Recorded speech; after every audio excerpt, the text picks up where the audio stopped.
अस्सलाम वालेकुम दोस्तों, मेरा नाम है अली और मेरे साथ हमेशा की तरह मौजूद है दाऊद और आप देख रहे हैं इस वक्त क्रिकेट लवर अली शो। क्योंकि देखना तो जैसे हम लोग बात करने जा रहे हैं, बात करेंगे आज आपके साथ के पाकिस्तान और श्रीलंका के दरमियान जो मुकाबला जारी और सारी था, वो मुकाबला जो इख्तिताम पजीर हो गया और पाकिस्तान ने श्रीलंका को एक बार फिर वन साइड जो है ट्रैश कर दिया है। पाकिस्तान का बायलैटरल सीरीज जीतने का जो सिलसिला है वो कंटिन्यू है, चाहे आप ट्राई नेशन सीरीज की बात कर लें, चाहे आप बायलैटरल की बात कर लें।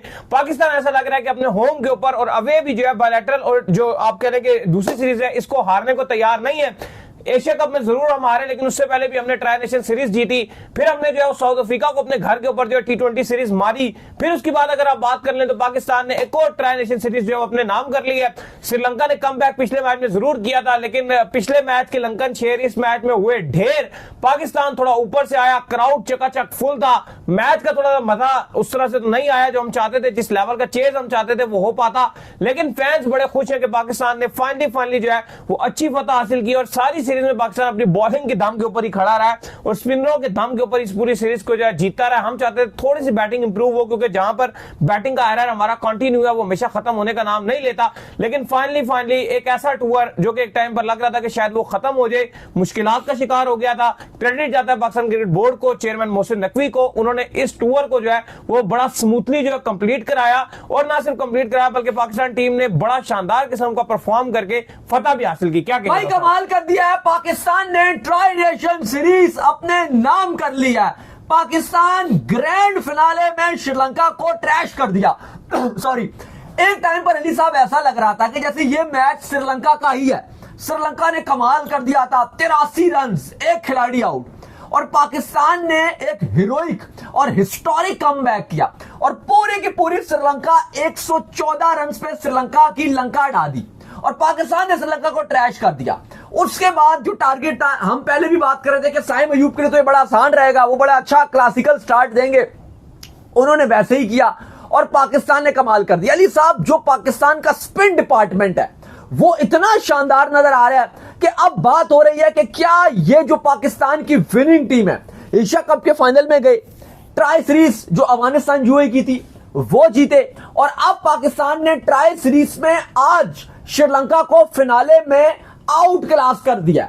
और अब सवाल यहां पर यह है कि क्या पाकिस्तान T20 वर्ल्ड कप के लिए तैयार है, क्योंकि ऐसा लग रहा है कि पाकिस्तान ने अपने स्पिन डिपार्टमेंट, अपनी स्पेशली कप्तानी की अगर आप बात कर लें, सब चेक बॉक्सेस पर जो है वो चेक्स लग रहे हैं। तो उस्मान तारिक का क्या सीन है, उनको क्यों नहीं खिला रहे, क्या करना है? देखिए, उस्मान तारिक को खिलाना चाहिए था, लेकिन अब बात वो है कि इन्होंने इब्रार के साथ गए, इब्रार ने भी बॉलिंग बहुत अच्छी की, लेकिन वर्ल्ड कप में तो आपको ये प्रॉपर स्पिनर चाहिए होगा ना। वहां पे तो हमने देखा है कि ठीक है साइम भी अच्छी बॉलिंग करते हैं, लेकिन जब वर्ल्ड कप जैसी बड़ी टीम्स आएंगी तो वो भी मुश्किलात डाल देती हैं। देखो, अब उस्मान तारिक को मेरा पर्सनल मानना था कि आप खिलाओ, और मैं अगर आप मुझसे पूछो तो मैं जो आपका श्रीलंका में वर्ल्ड कप है, मैं तो वहां पर उस्मान तारिक को भी प्लेइंग 11 में खिलाऊंगा, मैं इब्रार अहमद को भी खिलाऊंगा, मैं नवाज को भी खिलाऊंगा, और मेरे पास एक साइम भी है। मैं तो सबको खिलाऊंगा। मैं तो खाली एक शाहीन के साथ अगर आप फहीम आपके पास सेकंड ऑप्शन है तो ठीक है, मैं बाकी उस्मान तारिक और इब्रार दोनों को श्रीलंका में खिलाऊंगा। ये देखते हुए कि आपके जो मैचेस हैं ज्यादातर वो कोलंबो में मैचेस हैं और वहां पे मुझे लगता है कि स्पिन इंतहाई अहम रोल अदा करेगा। और फैब का जो मौसम भी है वो 30-31 टेम्परेचर होता है श्रीलंका में, मतलब वो कोई बहुत सर्दी नहीं होती। बाकी पाकिस्तान ने जिस तरह की आज जीत हासिल की, ऐसा लग रहा है अली साहब कि पाकिस्तान की जीत की तो खुशी है एक तरफ, लेकिन जो फैंस थे उनको आप देखो, उनका ऐसा लगता है कि जो सारा मूड होता है वो बाबर की तरफ होता है। और हमने देखा कि फरहान अक्सर इस बात पे तपते भी हैं कि उनसे सवाल भी पूछा गया जब वो आए थे प्रेस कॉन्फ्रेंस पे कि बाबर जब आते हैं तो लोग आपकी, जब आप आउट हो रहे होते हैं तो लोग आपकी खुशी मना रहे होते हैं। इस पर उन्होंने दुख का भी इजहार किया कि ये कुछ चीज अच्छी चीज नहीं होती, और अमूमन ऐसे ही होता है कि हमेशा जब फरहान ही आउट होते हैं तो बाबर आते हैं, तो फरहान आउट होकर जा रहे होते हैं, वो तपे हुए होते हैं और फैंस जो है वो ढोल बजा रहे होते हैं। ये जो थोड़ा सा सीन होता है ये बायलैटर में होता है सीरीज, ठीक है, या जैसे बायलैटर सीरीज हो रही है या टेस्ट मैच, ये मतलब जिसमें कोई इतना खास नहीं उनको पता, लेकिन जहां पर फैंस को पता ना कि इंडिया से मैच हो रहा है, वहां पे फैंस को कौन है साहिबजादा फरहान के आउट होने पे ताली बजाएं, उधर उनकी हालत शैंटू हो जाती है कि यार ये साहिबजादा फरहान क्यों आउट हो गया है, ये हमारे लिए बड़ी मुश्किल है। तो वो सिचुएशन पे डिपेंड करता है। पता चलेगा वर्ल्ड कप में क्या होगा, वो तो हमें पता चलेगा, क्योंकि अभी एशिया कप में तो बाबर थे नहीं। नहीं, वर्ल्ड कप में तो एशिया कप की मैं वैसे बात अगर अब ना होते भी साहिबजादा फरहान आउट होने में कितना फैंस गमगीन हो जाते थे। ये बायलैटरल में उनको पता है कि यार इतना कोई मसला नहीं है, और स्कोर भी कम है, डेड रबर है, वो बैटिंग देखना चाह रहे हैं। अभी आप अच्छी सीरीज या अच्छा कोई बड़ा टूर्नामेंट देखो तो ऐसा नहीं होगा, सिचुएशन फैंस की चेंज हो जाती है। ये एक रीजन हो सकता है कि जब क्योंकि स्कोर बड़ा कम होता है तो उसमें सबको पता है कि यार ये तो स्कोर इतना कम है। हमने टिकट बाबर के देखने के लिए थोड़ा लिया है। साहब क्राउड की आपको तारीफ करनी पड़ेगी, हाउसफुल। अच्छा, कमेंटेटर्स भी इस पर मजाक उड़ा रहे होते हैं, वो रसर आर्नल्ड बैठे हैं या वो उम्मी मुगव्वा है या पाकिस्तान की तरफ से बाजिद खान वगैरह है, वो भी मजाक उड़ा रहे होते हैं इस बात का कि यार देखो फैंस कैसे खुश हो रहे हैं, वो बाबर आउट हुआ है, अपना फरहान आउट हुआ, फैंस जो है वो खुशियां मना रहे हैं। लेकिन अली साहब सबसे इंपॉर्टेंट जो चीज है मैं बोलूंगा सलमान अली आगा के लिए, हम कल भी ये बात कर रहे थे कि ये ट्राई सीरीज का फिनाले किसी के लिए इंपॉर्टेंट हो ना हो, आगा के लिए ये इंतहाई अहमियत का हामिल स्मूथ हो गया ना उनके लिए, क्योंकि अगर वो जीतते हैं, अगर पाकिस्तान जीता है तो उनके लिए ना फिर कप्तानी की जो हर्डल है ना, मतलब मैं समझता हूं भी हर्डल उस तरह से नहीं थी, लेकिन एक डिबेट जरूर हो सकती थी, वो डिबेट खत्म हो गई थी। ट्रैक रिकॉर्ड बहुत अच्छा हो गया, वो क्लियर कट उन्होंने ग्रैंड फिनाले के लिए जाना था और वो मतलब आपके जो T20 वर्ल्ड कप है उसका उनको टिकट मिलना था और वो हो गया। जो पाकिस्तान ने आज जिस तरह से आज फाइनल जीता है, मुझे लगता है कि अब वो सारी जो चीजें हैं वो उनके हक के लिए जा रही हैं और अब आपके सलमान अली आगा ही T20 वर्ल्ड कप में पाकिस्तान के कप्तान होंगे। ये अली साहब एक अच्छी चीज है। नहीं, ये आपने बिल्कुल बात सही की है कि ये बहुत अच्छी चीज है कि एक जो सलमान अली आगा उनको इस चीज पे कॉन्फिडेंस मिल गया कि अब वो जो है वो इस T20 वर्ल्ड कप में जो है कप्तान होंगे। ठीक है, उनकी इस पूरे ट्राई नेशन सीरीज में सिर्फ एक मैच में अच्छी परफॉर्मेंस देखने को मिली है, लेकिन वो मैच में भी परफॉर्म करना बड़ा इंपॉर्टेंट था। हम ये भी फेस देखना चाहते थे कि अगर आगा के ऊपर सारी जिम्मेदारी आ जाती है तो क्या आगा बिल्कुल ही चोक कर देंगे, बिल्कुल ही आगा बैटिंग नहीं करेंगे या मैच को बनाने की सलाहियत रखते हैं। तो हमने देखा कि उस मैच में हमें आगा नजर आया कि आगा मैच को बनाने की सलाहियत रखते हैं। और दूसरी में एक और चीज भी यहाँ पर मेंशन कर दूं, चूंकि आगा का जो स्ट्राइक रेट है उसको थोड़ा सा इशू रहता है, लेकिन ये वर्ल्ड कप आपका खेला जाना है श्रीलंका के अंदर, ठीक है। वहां पर आपको एक ऐसे प्लेयर्स चाहिए जो ये 150 चेस कर सकें और ये 150 रन बना सके। वहां पर बहुत ज्यादा हाई स्कोरिंग गेम्स नहीं होते हैं, 170, 80, 190 इस तरह के गेम्स बहुत ही आपको शानदार नादर देखने को मिलेंगे। बिल्कुल ठीक बात कर रहे हैं। अच्छा अली साहब, आज रन्स की अगर आप बात करें, साइम अयूब ने अच्छा स्टार्ट दिया। मैंने आपको कहा था मैंने कहा वो तो किंग है, छोटे टारगेट में पता नहीं उसको क्या हुआ है, छोटा टारगेट होता है मैच को इधर ही कर देता है। बाबर ने भी अच्छी बैटिंग की, लेकिन देखो एक्चुअली अगर आप देखो तो आप बैटिंग की वजह से नहीं जीते हो। 114 रन कुछ भी नहीं होता, कुछ भी नहीं है। बाबर ने रन बनाए, साइम ने रन बनाए, आगा ने भी कुछ रन बना के दे दिए, लेकिन आपकी बॉलिंग ने मैच जितवा के दिया। और अली साहब बोलर्स को आपको क्रेडिट देना पड़ेगा, जैसे आज नवाज ने बॉलिंग किया, जैसे आज इब्रार ने बॉलिंग किया, जैसे आज साइम ने बॉलिंग किया और एंड में शाहीन ने बॉलिंग किया, चारों ने आउट क्लास किया। बिलखसूस आपके जो स्पिनर हैं उन्होंने बताया कि किस तरह से बॉलिंग की जाती है और किस तरह से बड़े मार्कों में, बड़े मैचेस में हम पाकिस्तान को कम बैक कराएंगे। आई थिंक ये पाकिस्तान के लिए जो सही मायनों में वर्ल्ड कप की आप तैयारी की बात करते हो कि क्या पाकिस्तान तैयार है, क्योंकि अगर आप सुपर 8 की भी बात करो तो पाकिस्तान की जो ग्रुप में टीम्स होंगी वो सेनेट की टीम्स है ज्यादातर। इंग्लैंड पाकिस्तान के ग्रुप में नजर आ रहा है, न्यूजीलैंड ग्रुप में नजर आ रहा है अगर पाकिस्तान सुपर 8 में भी जाता है। और अगर पाकिस्तान का इतना अच्छा स्पिन डिपार्टमेंट है, साइम अयूब है, इब्रार है, उस्मान तारिक बेंच पे बैठे हुए हैं, साइम अयूब है, तो ये इंग्लैंड और न्यूजीलैंड भी स्ट्रगल करेंगे। और इवन दो जो आपके ग्रुप स्टेजेस में टीम्स हैं लाइक यूएसए है, नीदरलैंड है, नीदरलैंड भी बुरी टीम नहीं है, आपने पहला मैच खेला है, वो एक अच्छी टीम है। और नीदरलैंड की भी अगर आप बात करो वो भी स्पिन में फंसेगी। तो अगर आपके पास इतने क्वालिटी स्पिनर और इतनी अच्छी बॉलिंग पिंडी में कर रहे हैं तो फिर आप इमेजिन कर लो कि कोलंबो के जो साइलिस क्रिकेट क्लब है वहां पर, स्पोर्ट्स क्लब जो है वहां पर कितनी अच्छी बॉलिंग करेंगे। बाकी अली साहब काफी लोग डिमांड कर रहे हैं कि ढोल बजाएंगे, तो भाई ढोल भी बजाना चाहिए क्योंकि आज पाकिस्तान जीता है तो भाई ढोल तो बजता है। मुझे बड़ा बुखार चढ़ा हुआ है आज।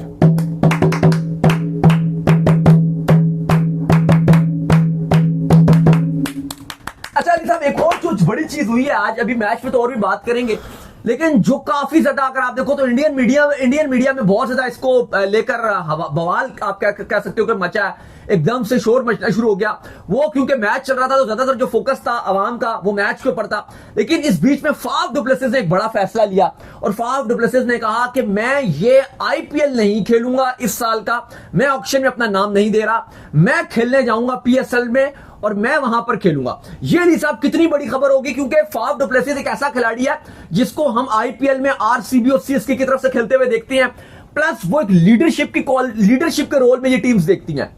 और ऐसे मौके पर जबकि दोनों पीएसएल और आईपीएल एक पैरेलल हो रहे हैं, एक ही टाइम पर होंगे, वहां पर फाफ डु प्लेसिस जैसा प्लेयर, लोग बोलेंगे इंडियन कुछ फैंस बोलेंगे जी वो तो रिटायर्ड हो गया था, भाई वो तो बहुत टाइम का रिटायर्ड है और रिटायरमेंट के बावजूद उसको कप्तानियां मिली हैं सीएसके आरसीबी में, ठीक है, वो आरसीबी में कप्तानी करता रहा है। भाई बात यह है कि मैं देख रहा था इंडिया के जो पेजेस हैं या इंडिया की जो सोशल मीडिया जो जर्नलिस्ट उन्होंने चलाना शुरू कर दिया कि इसको कोई आईपीएल के अंदर पिक ही नहीं करता, इसने आईपीएल में अनसोल्ड चला जाना था। भाई आईपीएल में ये कप्तानियां करता रहा है, बड़ा नाम ये आईपीएल के अंदर रहा है। ये हम जरूर मानते हैं कि रिटायर्ड हो चुका है, सारी चीजें रिटायरमेट के बाद आईपीएल में कप्तानी के ऐसे बड़े नाम जो लीडरशिप रोल में जिसको आप देख रहे होते हैं, तो उसका ये कहानी नहीं होती कि आप बिल्कुल ही जो है उसको जो आप नजरअंदाज कर दें।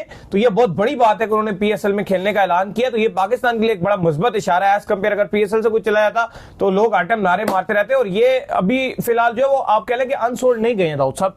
बाय द वे इसमें ऑप्शन ही नहीं हुआ ना, ऑप्शन ही नहीं हुआ ना, वही बता रहा हूं। नहीं तो भी ऑप्शन ही नहीं हुआ। के बाद अगर अनसोल्ड होते तो फिर आप नहीं, उन्होंने अपना नाम ऑप्शन में जाने नहीं दिया। और इस पर जो इंडियन मीडिया है वहां पर बहुत ज्यादा आपको कि अभी क्योंकि आज ही उन्होंने ऐलान किया है, अभी जब आपका हमारा मीट था उसमें भी हमने बात की थी पाकिस्तान श्रीलंका का, उससे 20-30 मिनट पहले ही उन्होंने किया था डिसीजन। उसके बाद से ये रोला आप कह सकते हो कि चलना शुरू हुआ, तो इंडियन मीडिया में काफी ज्यादा इसको लेकर जो शोर है वो मचना शुरू हो गया। और असल में ना डबल जो शोर और मिर्चें जो लगी हैं वो ये लगी हैं कि चलो आईपीएल में ऑक्शन से मना कर देता, फिर कुछ टाइम के बाद वो अनाउंस करते कि मैं पीएसएल में आ रहा हूं। लेकिन उन्होंने एक ही बड़ा सा स्टेटमेंट जारी किया, उन्होंने कहा मैं आईपीएल छोड़ रहा हूं। उन्होंने कहा कि मैं दोबारा भी खेलूंगा आईपीएल में फिर कभी, लेकिन फिलहाल इस साल में पीएसएल में और पाकिस्तान की हॉस्पिटैलिटी के लिए मैं लुकिंग फॉरवर्ड हूं। तो भाई इस टाइम जो बड़ा फैसला उन्होंने किया, फाफ डुप्लेसिस जैसा बड़ा खिलाड़ी, फिर अगर आप देखो डेविड वार्नर आपको पीएसएल में देखने को मिलेंगे, 2 नई फ्रेंचाइजीज देखने को मिलेंगी, तो ये पीएसएल के लिए बड़ी अच्छी बात है। बाकी इस पूरे मैच में अगर आप देखो तो जो कैमरामैन का भी जो एंगल रहा है वो मोहसिन नकवी के ऊपर रहा है। अली साहब, मैंने देखा कि सबसे ज्यादा इस मैच में किसी को दिखाया गया तो मोहसिन नकवी साहब दिखाए गए हैं। वो खुश भी हैं आज क्योंकि पाकिस्तान फाइनल जो है वो जीत गया। और एक होता है ना कि पूरे मैच में आप डोमिनेट ही कर रहे होते हो, तो मोहसिन नकवी भी आज मीडिया बॉक्स में भी गए, फिर मोहसिन नकवी फैंस में भी गए। वो आज पूरा अगर आप देखो तो चहलकदमी कर रहे हैं और टोटल जो फोकस रहा है उन्हीं के ऊपर रहा है। और उनका जो चेहरा है वो फुली हैप्पी फेस है क्योंकि पाकिस्तान ने शुरू से इस मैच में डोमिनेट किया। और आप कहो कि पूरा का पूरा मैच आज बिल्कुल ही वन साइड पाकिस्तान ने चलाया, स्टार्ट से इवन एंड में मैच फिर भी शायद लगा कि जब विकेट्स गिरे सलमान अली आगा आउट हो गए, फखर जमान आउट हो गए, टाइम निकल गया एक।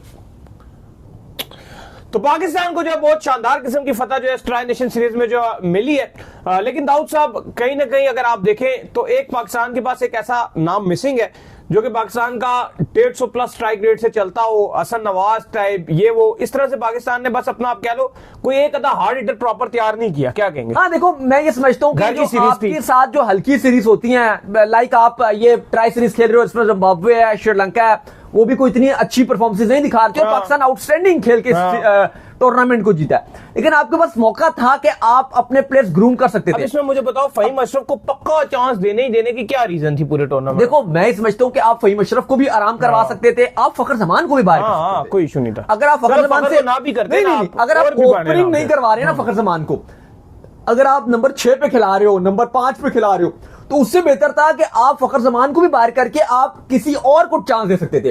अब आप हसन नवाज को ले आए स्क्वाड में, हमें पता था कि अगर आप अब्दुल समद की रिप्लेसमेंट पे हसन नवाज को लाए हो ना, आप उनको 11 में नहीं खिलाओगे, वो आप मजबूरी में लेकर आए थे। आई थिंक इससे बेहतर था कि आप बेशक इरफान खान न्याजी फ्री हो गए थे राइजिंग स्टार एशिया कप से, आप उनको बुला सकते थे। लेकिन भाई साहब ने उधर भी इतनी कमाल बैटिंगें की है ना कि खराब भी कर दिया। अच्छा, अगर आप उनको नहीं बुलाना चाहते थे, आप मास सदाकत को स्क्वाड में रख लेते हैं, लेकिन आप किसी मास सदाकत भी तो फिर ऑलराउंडर कैटेगरी में था, हार्ड हिटर चाहिए एक। लेकिन मास सदाकत हार्ड हिटर भी जिस नंबर के ऊपर, जैसे ऑस्ट्रेलिया के पास है, इंग्लैंड के पास है, सारों के पास बड़े बड़े नाम है 6 साथ में, जैसे मैक्सवेल टाइप प्लेयर चाहिए, बटलर टाइप प्लेयर को हार्ड हिटर चाहिए। ऐसे प्लेयर, आप जो हार्ड हिटर प्लेयर्स की बात करो, ये वैसे तो नहीं होता कि दम तो हसन नवाज को चांस दे देते, बनाने पड़ते हैं। हसन नवाज को चांस देते, हसन नवाज को उन्होंने चांस ही देना था क्योंकि जिस तरह की उनकी परफॉर्मेंस थी थोड़ी सी ये उनसे पीछे हुए, किनारा कशी इख्तियार कर, हाँ जो भी आप समझ लो, लेकिन उनको मौका नहीं मिलना था। वो आपको कोई नूर थे टाइम एकदम से इन्होंने धीमा कर दिया उसको। नहीं देखो, अगर आप सच बोलो तो ये भी एक हकीकत है कि हसन नवाज के अगर आप कैरियर पे नजर डालो, उसने न्यूजीलैंड में 100 बनाया, वो अच्छा कर रहा था, लेकिन आपने भी उसके साथ एक के बाद एक नंबर छेड़ते रहे। कप में जानबूझ के आपने उसको आगे पीछे किया, नंबर 3 पे किया। और ये जो हार्ड हिटर बैट्समैन होते हैं ना दाऊद, अगर आप इसकी बात करते हो ना, यकीन करो इसके फेलियर हमेशा ज्यादा रहेंगे। उसकी रीजन ये है कि जिस नंबर के ऊपर ये आएगा हाई रिस्क गेम खेलेगा। ये 10 में से मेरा मानना है 3 गेम में भी आपको जितवा दे, आपके लिए बहुत बड़ी बात है। हसन नवाज नंबर 6 का प्लेयर तो है भी, जो सच जो बात है, वो एक ओपनर था, लेकिन बन गया था ना नंबर 6 पे, अच्छा वो आपने 2 बार चांस दिया, 1-2 फेलियर हुआ, आपने उसको बाहर कर दिया। और उसका फेलियर भी कैसे हुआ? क्योंकि उसकी गेम है कि जब थोड़ा मुश्किल सिचुएशन है वो हार्ड हिटिंग कर लेता है। अब वो फंसा कहां पे? वो फंसा वहां पे जहां पे आपको 20 रन चाहिए 25 गेंदों पे, उसको समझ नहीं आता मैंने करना क्या है। वो आके एक सिंगल बना के हवा में बॉल मार देगा, 2 बार वो ऐसे ही आउट हुआ है। आप उसका यूज फिर बेहतर तरीके से करो ना, जब आपको पता है कि फिर रन्स कम है पहले भेज दो उसको। बाकी आज की जो जिस तरह की गेम थी, आई थिंक वो बाबर के साथ भी गेम थी और बाबर ने वो खेला भी। जब ऐसे छोटे टोटल होते हैं, थोड़े एंड से विकेट भी गिर रहे होते हैं, तो आई थिंक ये बेस्ट फॉर्मेट रहता है बाबर आजम का। और बाबर आजम ने यहां पर दिखाया, इवन आगा गए, हल्का सा लगा कि शायद प्रेशर आ जाएगा, वहां पे भी बाबर रोटेट करते रहे, एक आध बीच में चौका भी मारते रहे। फिर फखर जमान आउट हुए तो लगा कि रन तो खैर बहुत थोड़ा था, लेकिन ऐसा ना हो कि एक आध विकेट गिर के प्रेशर बन जाए पाकिस्तान पे। लेकिन वहां पे भी बाबर ने जो है वो चौके मारे, स्ट्राइक रोटेट की और बेहतरीन 37 रन बनाए 34 गेंदों पर। आखिर में बाबर आजम ने विनिंग शॉट भी मारा और पाकिस्तान को जीत दिलाई। बाकी बाबर आजम के पास एक जो अच्छा उन्होंने रिकॉर्ड अचीव किया, अली साहब, वो मोस्ट कैचेस का रिकॉर्ड बना दिया। अच्छे कैच पकड़ने आज के मैच में बहुत अच्छा कैच आज के मैच में 3 कैचेस पकड़े, जो किसी भी पाकिस्तानी बैट्समैन के जॉइंट फास्टेस्ट कैचेस हैं। इनके अलावा उमर अकमल ने 3 कैचेस पकड़े हैं, शायद आफरीदी ने 3 कैचेस पकड़े हैं, यासिर शाह ने एक ही मैच में 3 कैचेस पकड़े हैं और बाबर आजम ने भी पकड़े। लेकिन अगर आप ओवरऑल कैरियर में देखो तो बाबर आजम पाकिस्तान की तरफ से T20 इंटरनेशनल में सबसे ज्यादा कैचेस लेने वाले खिलाड़ी बन गए। 136 T20 इनिंग्स में 60 कैचेस बाबर आजम ने पकड़े हैं। फखर जमान का रिकॉर्ड तोड़ दिया, जो फखर जमान ने 114 T20 इनिंग्स में 57 कैचेस पकड़े थे। और बाकी अगर आप देखो, अब बाबर आजम के हवाले से ना काफी ज्यादा कुछ क्रिटिसिज्म भी होता है, कुछ आप कह लो कि उनको सपोर्ट भी किया जाता है। मुझे लगता है कि दोनों तरफ में अगर आप देखो तो झोल मुझे नजर आता है। अब जब क्रिटिसिज्म वाली साइड है वहां से भी बहुत ज्यादा क्रिटिसिज्म हो जाता है, और जो सपोर्ट वाला एंड है वो भी नाजायज सपोर्ट कर जाता है। लेकिन अगर आप एक न्यूट्रल पर्सपेक्टिव से देखो, बाबर आजम का role in T20 world cup या पाकिस्तान की T20 फॉर्मेट में जगह, मुझे यह लगता है अली साहब कि बाबर आजम का, अब आप एशिया कप में अगर आपने हुसैन तलत को अगर आपने जहां जगह दी थी ना, उससे लाख दर्जे बेहतर आपके बेहतरीन ऑप्शन बाबर आजम है। और बाबर आजम ने यह प्रूव भी किया, चाहे साउथ अफ्रीका वाली सीरीज में और इस सीरीज में। हाँ, अगर उनके फैंस उनसे ये कहते हैं जी कि नहीं जी बाबर आजम T20 का बहुत ही बड़ा खिलाड़ी है, वो अनहोनी कर देगा, ये पॉसिबल नहीं है। अच्छा, पाकिस्तान ने इस साल सबसे ज्यादा फतह हासिल कर ली है भाईजान T20 में 2025 में। ये पाकिस्तान का सबसे गोल्डन साल रहा है और पाकिस्तान ने बहुत ज्यादा T20 में जीत, सबसे ज्यादा मोस्ट हाईएस्ट जीत हासिल की है। मैं अली साहब बाबर आजम की बात कर रहा था, लेकिन बाबर आजम का जो सबसे एक अच्छी चीज है वो ये है कि जब आपका एक लो स्कोरिंग मैच है जहां पर आपको स्टेबिलिटी चाहिए, अब इस पाकिस्तान की T20 में अगर आप देखो तो आपको उस तरह का स्टेबल बैट्समैन नजर नहीं आता। अगर आप देखो साइम है, हमें पता है चल गए तो चल गए, नहीं तो फारिग। फखर जमान का भी यही है, आगा का भी है, उतनी रिलायबल नहीं चल रहे, बीच में रन बनाते हैं फिर नहीं कर पाते। लेकिन बाबर आजम वो रिलायबिलिटी आपको देते हैं। आज भी आप देख लो टारगेट छोटा था, लेकिन पाकिस्तान ने 4 विकेट। श्रीलंका के पॉइंट ऑफ व्यू से ही तो हम बात कर रहे थे कि बाबर आजम बेहतरीन है श्रीलंका के पॉइंट ऑफ व्यू से, कि वो बेहतर कर। जहां पर अगर आप मुझे ये बोलते हो कि इनकी जगह हम हुसैन तलत को खिलाएंगे या फलां को खिलाएंगे, डिमका को खिलाएंगे, वो नहीं समझ आता। तो आई थिंक उस सबसे बेहतर आपके पास बाबर आजम की चॉइस है, थे भी और हैं भी। और बाबर आजम ने आज ये प्रूव भी किया, अच्छी बैटिंग के हाईएस्ट स्कोर रन उन्होंने बनाए, 37 रन बनाए हैं। साइम अयूब की अगर आप बात करें, उन्होंने 36 रन बनाए। फरहान की बात करें 23 रन उन्होंने बनाए। फखर जमान की बात की जाए वो उतना खास नहीं कर सके। सलमान अली आगा ने कुछ मजामत की, 14 रन बनाए, लेकिन बाद में वो भी अपने विकेट जो दे के चले गए। लेकिन अली साहब, ये पाकिस्तान के लिए कितनी बड़ी जीत है उस पर्सपेक्टिव से मैं ये नहीं कह रहा श्रीलंका बहुत बड़ी टीम है या कोई बहुत बड़ा मार्का सर कर दिया। लेकिन T20 वर्ल्ड कप से पहले एग्जैक्टली 2 महीने पहले होस्ट को हराना, एग्जैक्टली 2 महीने पहले, बिल्कुल एक टूर्नामेंट जीतना। देखो बायलैटरल सीरीज मैं समझता हूं कि वो मजा आपको कभी भी जीतने का नहीं आता एज कंपैरिजन अगर आप कोई ट्राई सीरीज खेल रहे हो या 2 से ज्यादा टीमें हो। बेशक वो टीमें हल्की थी, मैं मानता हूं जिम्बाब्वे एक हल्की टीम थी, लेकिन बावजूद इसके अगर आप देखो तो जो टूर्नामेंट जीतना होता है कि पहले आपको फाइनल के लिए क्वालिफाई करना होता है, फिर फाइनल में वो आपने नर्व्स को कंट्रोल करना होता है। आज भी जैसे पूछा गया आगा से कि आप फाइनल में कुछ खास एक्स्ट्रा करोगे, उन्होंने कहा कुछ खास नहीं करेंगे, इसको जस्ट अनदर गेम लेंगे, क्योंकि अगर हम ज्यादा सोचेंगे तो फिर हमारे लिए उल्टा मुश्किल होगा। यही बात तो पाकिस्तान ने सब कुछ नॉर्मल किया और अल्हम्दुलिल्लाह पाकिस्तान ने एक शानदार जीत हासिल की। जो पाकिस्तान चाहता था पाकिस्तान ने करके दिखा दिया। पाकिस्तान फेवरेट थी इस टूर्नामेंट के लिए और अल्हम्दुलिल्लाह पाकिस्तान ने श्रीलंका को ऑलमोस्ट वन साइडेड इस मैच में हराया। सिर्फ स्टार्ट श्रीलंका का अच्छा था, उसके बाद पाकिस्तान ने हिस्टोरिक श्रीलंका को पकड़ा। मैं फिर एंड में ऑल क्रेडिट दूंगा पाकिस्तान का स्पिन बॉलिंग अटैक को। सैल्यूट टू नवाज, इब्रार और साइम अयूब, और एंड में शाहीन ने जो करके दिखा दिया, क्योंकि पिछला मैच जो हारा था पाकिस्तान, ये आपको नहीं भूलना चाहिए कि पाकिस्तान ने वहां पर शाहीन को नहीं खिलाया था, मेन बॉलर अपना पाकिस्तान नहीं खिलाया था। आज पाकिस्तान जैसे ही शाहीन को लेकर आया तो आप देख लो कि फर्क नजर आया। बेशक शाहीन ने शुरू में ऐसा कुछ खास नहीं किया, लेकिन बड़ा इंपॉर्टेंट विकेट था नसांका का, जिन्होंने छक्का मारा। उसके अगली गेंद पे शाहीन ने उनको बोल्ड करके अपनी आंखें दिखाई कि भाई मेरे को छक्का नहीं मारना। और वहां से आपने देखा कि श्रीलंका थोड़ा बैकफुट पे ही रहा, और उसके बाद जब 84 पे विकेटें गिरना शुरू हुई तो फिर तो श्रीलंका की बैटिंग रेत की दीवार साबित हो गई। एक बार फिर मुबारक हो सारे पाकिस्तानी फैंस को, सारे पाकिस्तान की टीम को। पाकिस्तान ने ट्राई सीरीज में श्रीलंका को ट्रैश कर दिया। तो चलिए उम्मीद करते हैं आज का हमारा शो आपको पसंद आया। वीडियो को लाइक कीजिए, हमारे चैनल को सब्सक्राइब कीजिए, साथ ही बेल आइकन को बजाइए। एक और काम कर लीजिए और वही कर लीजिए इंस्टाग्राम को, और आप जाइए और जाकर इनको फॉलो कीजिए। इंस्टाग्राम पे मुझे फॉलो कर लीजिए, वहां पे मैं मौजूद हूं, दाऊद क्रिकेट के नेम से। अगर आपको कोई सवाल हो तो भेजिएगा और इनको भी फॉलो कीजिए। मुझे फॉलो कीजिए, मैं ऑफिशियल के नाम से लिंक डिस्क्रिप्शन में मौजूद है। नेक्स्ट वीडियो, तब तक के लिए अल्लाह हाफिज़, ख्याल रखिए।